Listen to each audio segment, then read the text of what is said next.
So I gotta say, these are these are pretty neat little fans. I'm not impressed with them, but they're nice. They're very quiet. You know, they don't push a whole lot of air, but they're pushing what they should. You know, what at 32, 35 CFM, whatever it is, and they're very quiet. You can't hear them very well at all, and you have to get really close to them to hear them. And the colors on them are you know, you can't change the colors on this, but they're nice. It's a nice blend of colors, and it looks better than it does on the camera. There we go. That's a little better. That's what it looks like. And there's the camera again. Let me see if I can get this. There you go. And that's pretty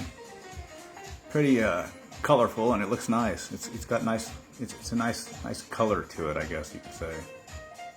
Let's see. They're not a 4-pin fan. They're not PWM. They're 3-pin, which means you can control the speed of the fan still with voltage control, and your motherboard should have that in the BIOS, so you can tell it to control the fan with voltage or PWM, but not both off the same header.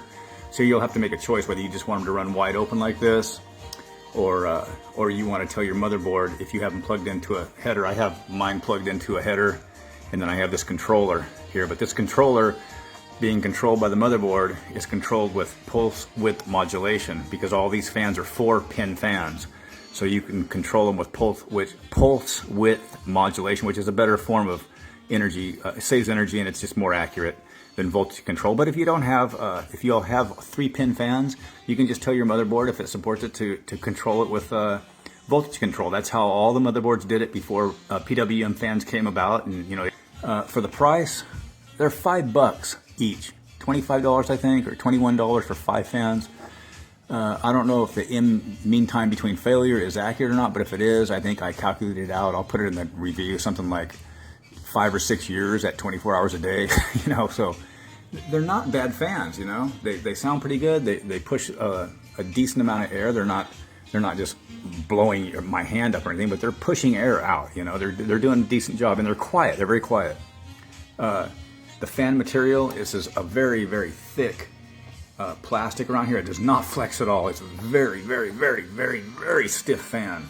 And it's got little, on over here where you mount it, it has little foam rubber things on it. So, you know, people, would I put these in my main rig? No, because I like to do a custom rig, and I like to have my own, I solder my own lights and things like that. But I would put this in a secondary rig that I wanted to sell, or an older rig like I have. I could put it in there if I wanted some lights. You can't control the lights. It's just one color and that's it. But, you know, it's not bad at all.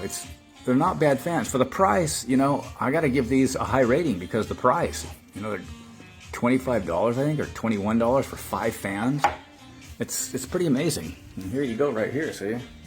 They come in a package. They give you all the screws, and you can plug them in if you want to. You can use a Molex connector to plug them in directly to your power supply if you want to, or you can just plug them into a fan hub. They're 3-pin, like I said. So yeah, I don't have a problem with these. I don't see anything wrong with them, and yeah, for the price, I don't see anything wrong with them at all. I've had fans that cost 3 times this much that I've ordered before that are not as quality made. They seem like, you know. So like I said, I don't know what's inside of them or anything. They say they're hydraulic bearings. Okay, so they're hydraulic bearings, but they're for the price, you can't beat them. You're not gonna get a better price than that.